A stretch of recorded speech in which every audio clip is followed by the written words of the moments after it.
Hey guys, what's up? Welcome back to Dragon Ball Nation. Now today I'm giving you guys another Q&A. As you can probably tell from the title, I mean, I'm not really surprising anybody. I hope you guys enjoyed yesterday's video on the Dragon Ball Z Flash games. Honestly, that was a lot of fun to make that video, explore some of those games. It's been a while since I've played any of that crap, and it didn't seem like I was missing a lot, but I'll continue to do those. Definitely improving the quality of the recordings in the future. But let's get right into this Q&A. A lot of people were asking last, well, not, I shouldn't say a lot, that's a complete lie. A few people last week were asking, you know, are you going back to shorter Q&As? Because it was like, what? It was like a 13-minute Q&A. The answer to that question is no. I just literally stopped recording, and like on screen I don't have any way of telling how long my recording's been going on. I just have to kind of remember when I started recording, and yeah, I just ended it early, I guess, and I didn't have time to fill in more stuff, so that's the answer to that. Okay, without the long intro that everyone clicked off the video for, let's go ahead and get this shit done. What compliment does people give you the most? Okay. Number one, I just want to say this. I understand that I don't have English speaking, I have non-English speaking subscribers, you know, people that don't have English as their first language. This is the question of the day from the website Ask FM. So, what compliment does people give you the most? Okay, Ask FM, fix up your grammar, because that's a little, you should get that fixed. But what compliment do I get the most? It's usually about my voice. People like my voice, which I don't really understand fully. I mean, I hate listening to myself when I'm editing. It's almost never a physical thing about me. I mean, the voice is usually what stands out. It might be about my beard, but, you know, being an ugly bastard like me, you don't get complimented very much. Just kidding, I'm beautiful, and everyone knows it. Hercule versus Videl at tennis. Videl can fly, so Videl. Frieza versus Hitler at chess. I could give that one to Hitler. I think that he'd be a better tactician than Frieza would. Of course, you know, obviously discounting all of the, you know, calculations Frieza can do in his head at a very fast speed with his power level. He'd be able to calculate things quicker, but as a core tactician in like in an actual war standpoint, I would think Hitler would beat him, but they're both pieces of shit. So, moving on. How often do you burp? I think about maybe average. I do not try to burp out loud a lot, but, you know, you can have your gassy days where you eat a lot of food and burp a lot, which is how it is. But I think I burp a somewhat normal amount. James Bond versus Perry the Platypus. Honestly, I'd probably say Perry the Platypus. I haven't seen a whole lot of Phineas and Ferb, because that show came out in a time where I think I was not watching like cartoons on TV really, besides stuff like Family Guy and, you know, South Park and stuff. But from what I've seen, it doesn't seem like anything could stop him, like at all. Like, he's just, I would say Perry the Platypus. What do you think is the funniest moment of Dragon Ball Z abridged? That's really tough for me to say off the top of my head. It really is. I feel like, I wish I had an answer for this. I really do like all these bits with Cell. I think it's really great. I really died laughing in the most recent episode. Spoilers for a fan-made series.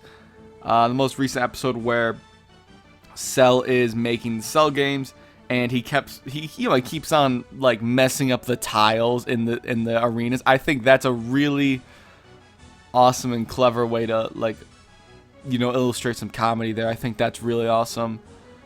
But I think I do like a lot of stuff with Cell. But as far as the funniest thing, off the top of my head, I can't really tell. But the show's, you know, that series is incredibly hilarious. There's no doubt about it. But I can't really think of what the funniest moment would be definitively. What would a fusion between Goku Black and Copy Vegeta look like? It looked like Vegito, except with obviously different clothes, and it'd probably be purple. So there you go. Could a Dragon Fist from Goku Super Saiyan Blue Kaioken kill Beerus? Kaioken times 10. I feel like that's possible, actually. That Dragon Fist would multiply his power even further. At least for that attack, obviously. It even seemed like Beerus was almost... Well, he was shocked, obviously, of Goku's Kaioken with Super Saiyan Blue, but it almost seemed like he was nervous about it. But I'd have to go back and look at that stuff to really get a feel for it. It's been a while since I've seen that whole Hit and Goku fight. But I think that's an interesting question that... Could Goku with a Dragon Fist... Because that Kaioken times 10 Super Saiyan Blue is immensely powerful. And there was a whole thing, obviously, about Toriyama saying, I don't plan on having Goku and Vegeta surpass Beerus anytime soon. Was that comment made before the whole Kaioken Super Saiyan Blue thing was conceived? Because that was only in the anime also. It was not in the manga.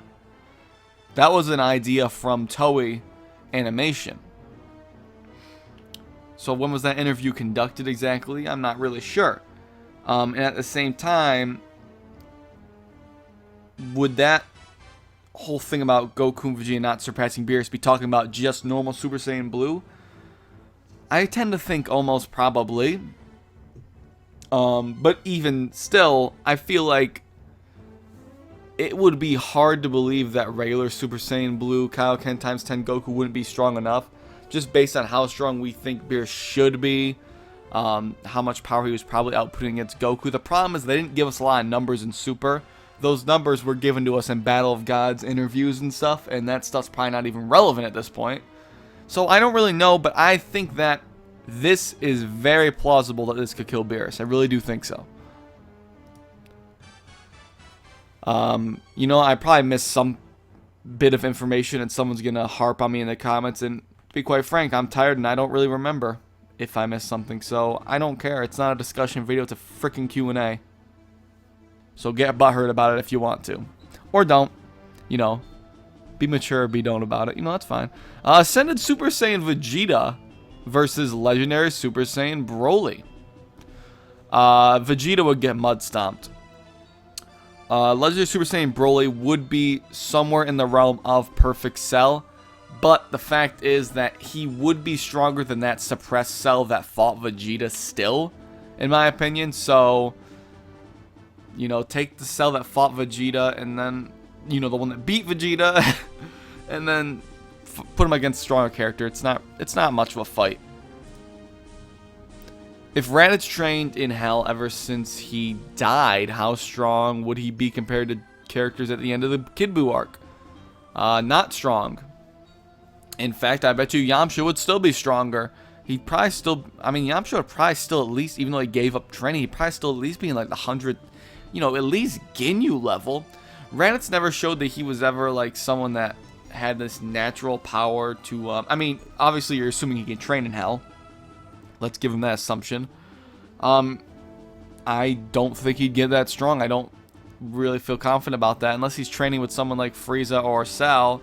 But even in GT, even though it's non-canon, but this whole event you're describing is also non-canon, so I'm just going to approach it however the hell I feel like it. They didn't seem like they got a whole lot stronger in GT either. And they had years to train together. So, I don't think Raditz would be much at all. Raditz just sucks anyways. I don't care what anyone says about Raditz. He sucks. He just sucks. Yakon's cooler than him. Okay, that's probably a lie. Raditz is pretty good in Xenoverse, I'll give him that. Could an Ascended Super Saiyan Blue Vegeta be slightly weaker than Super Saiyan Blue Kaioken? I don't know what the multiplier for Ascended SSJ is. But I think it's lower than 2. And I know it's nowhere near 10. It's weaker than the Super Saiyan 2 multiplier. You got to think about that, which is 2 times Super Saiyan 1. It's probably about 0.5, 0.75, or I guess, 1.5, 1.75 times base. Or, sorry, times Super Saiyan. I could be wrong. There's probably a guidebook that says exactly what it is. And if I'm missing that, what the hell ever. But I'll tell you right now, Ascended Super Saiyan Blue would be nowhere near Kaioken times 10. That's a 10 times multiplier. Yes, it kills his body. But you're asking about strength, and I'm telling you it would be a lot weaker. What if you were in the world of Terminator? 3 words, I'd be fucked. Avatar, the last of 1,000 avatars in Avatar State versus DBZ SSJ2 Goku. I don't know shit about Avatar, so I'm going to say Goku. Super Saiyan 2 Goku from Dragon Ball Z, who is stronger than Super Perfect Cell in the Buu saga, who Cell claimed that when he went Super Perfect, he said, I have enough ki to destroy the entire solar system. There's guidebooks that say he could have done it as well. I don't know anything about Avatar, but I doubt it could probably destroy the solar system. But hey, I don't know shit about Avatar at all. I'm assuming you're talking about Avatar The Last Airbender. You could be talking about Avatar, the James Cameron film. I don't know. I'm just saying Goku because he can blow up a freaking solar system. Or has enough ki to do that much damage. Ultimate Perfect Cell gets 10 or 100. God damn, Ultimate Perfect Cell, man. You can't escape him. Ultimate Perfect Cell gets 100 quintillion times stronger every second. You can't compete with the man. You really can't. Ultimate Perfect Cell versus fucking Sonic. Hyper, Super. We had some cool questions. Now we're getting into super territory. I like these questions. I think they're funny. I know not everyone does. Quite frankly, I'm going to talk about them anyways. Ultimate Perfect Cell versus Hyper Super Sonic powered multiplied times 1 million Super Saiyajin God Super Saiyajin 980 quintillion Gogeta multiplier of infinity, the Omni King fusion with Whis Vados and 12 Gods of Destruction with Omniversal Patara earrings, which is 9 million times stronger than the regular ones. I think you broke me, but you did say infinity on Sonic, so he kind of wins by default. Just saying. You said infinity. Multiplier of infinity. Ultimate Perfect Cell does not have a multiplier of infinity. Sorry. Cell's beaten. It's so funny that how Buhan can destroy a universe and break through dimensions.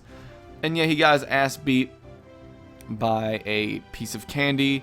If this was the first episode of DBZ you ever watched and saw Buhan getting beat by a piece of candy, would you believe if someone told you you could break through dimensions? If I didn't know anything about Dragon Ball, probably wouldn't believe it. Even though the whole thing about him breaking up the sky is filler, he still obviously broke through the time chamber and stuff. Super Buu did. I always thought it was funny, though, how Vegito kept all of his power when he was a candy. Was it the magic of the Patara, or was it because he was just so much stronger than Buu? Like, what was it? I don't know if it was the magic of the Patara or if it was just because he was so much stronger. I'm very confused on that. And I don't really think they really implied what it was. Maybe they did, and I'm just stupid. I mean, I'm not very smart. I just talk about the show and give my thoughts, and you guys watch it for whatever the hell reason you feel like. You could go out and do other things with your life instead of watching my stupid videos, but you do it anyways, and I appreciate it. So, this looks like the last Ultimate Perfect Cell question. Ultimate Perfect Cell has a move called the Reality Beam, and if it comes in contact with in 999 quintillion feet of you, you will not exist, and he is 9 billion times faster than reality, and he can control and bend reality. His power is far beyond infinity. Well, you just said that Sonic was infinity, and now you're saying Cell's infinity, so I don't even know who wins. SSJ God 100 Quintillion Vegito. It's not a question, but it also is not as strong as Ultimate Perfect Cell. What if you woke up one day and you saw zero subscribers and the same thing happened on the other channel? What would you do? I mean, I'd have to find a job because this is how I make money. You guys keep me surviving. I mean, I don't even have a donate button anymore because I'm in like a partnership now, and I can't have a donate button. I was thinking about making a Patreon, but I would feel bad about that because I don't like asking for money. I mean, maybe I'll make a Patreon later down the line, but I don't really know about that. But if I had 0 subscribers, I had to find a job. And I don't like doing conventional jobs very much. I really enjoy doing this, and I really don't ever want to stop. But it's not something that can be permanent, unfortunately. I know that for a fact. Not unless I was PewDiePie or something. Dragon Ball Raging Blast 2 had the best customization options of a Dragon Ball game. So what do you think about this? Do you think the customization options should have been in Xenoverse, or do you think it should have been in Xenoverse 2? I don't really. Do you mean like putting different auras on and stuff? Because I'm confused of what you mean. Because I think the RPG stuff in Xenoverse is way better than anything Raging Blast 2 came up with. There's not a lot of customization in the game. You can change your aura, put electricity auras on, change your stats kind of a little bit, like, you know, how strong certain things are. I mean, quite frankly, I think Raging Blast 1's customization was way better than the second game's. I like that whole chart system where you can kind of put those little blocks in and increase your stats that way. But I think Xenoverse shits on both. I mean, it's not even close. And Xenoverse 2 is going to be even better. I'm very confused of what you mean by this. Very confused. What do you think gaming will be like 20 years from now, or 30 years from now? Well, I'll be 50. So I'll probably still be playing games.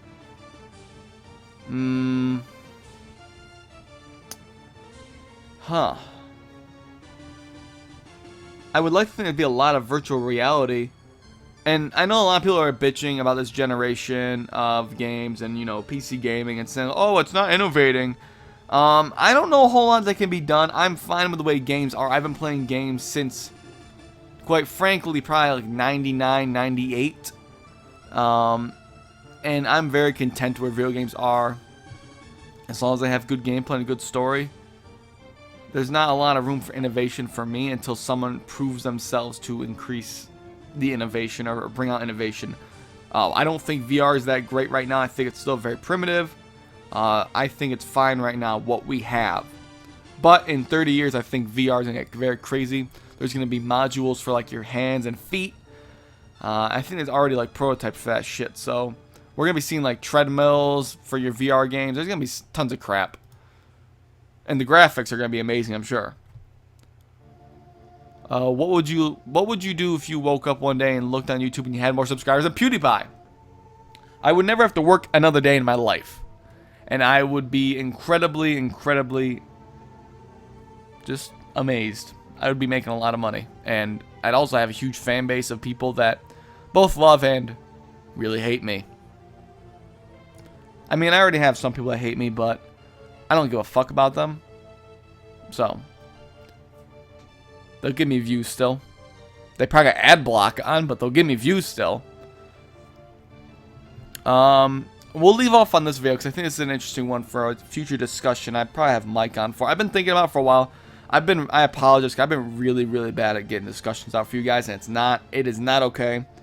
I've just been doing a lot of things in life. You know, nothing bad. I've just been, you know, having a lot of things going on in my life, and it's been a lot of good things. So in my personal life, so I've just been like, you know, caught up with that stuff, you know. So I've been really bad at it. But I'm changing that. I'm gonna try to change that. It's the right thing to do, and also it's probably the best part of my channel. Why do people keep thinking power levels are bullshit? Goku versus Vegeta at 9,000. Well, let me correct that and say 8,000. With Kaioken that multiplied his power to only twice as strong as 18,000. Sounds like an even fight. So why do people say power levels are bullshit? I don't see one moment where it doesn't matter. I think you can pick out moments where it seems like it doesn't matter as much. I think there's moments where the power levels are close enough, like in the Namek Saga. There's a lot of scenes where the power levels are very, very close, and it does seem like bullshit. There's moments where you can have a really strong attack that would take out an opponent, even if you're weaker, like Goku versus Goku and Piccolo versus Raditz. You know, they're a lot weaker than them and Raditz, but I don't think power levels are bullshit. I think that the whole notion that they are is, in my opinion, a little silly. And I'll do a video on it in the future. So, stay tuned for that whenever. Other than that, guys, thanks for watching this Q&A. Hopefully, you guys did enjoy it. If you did, let me know down below. I guess, I don't know what I'm going to make the featured question here. Probably the freaking, I don't know if it's going to be the Dragon Fist Super Saiyan Blue Kaioken Goku versus Beerus. That's a very, very big title. I don't know if I want to put that as a title, but we'll see. If it's that, whatever. Give your thoughts on the featured question, please. And, of course, I'll catch you later.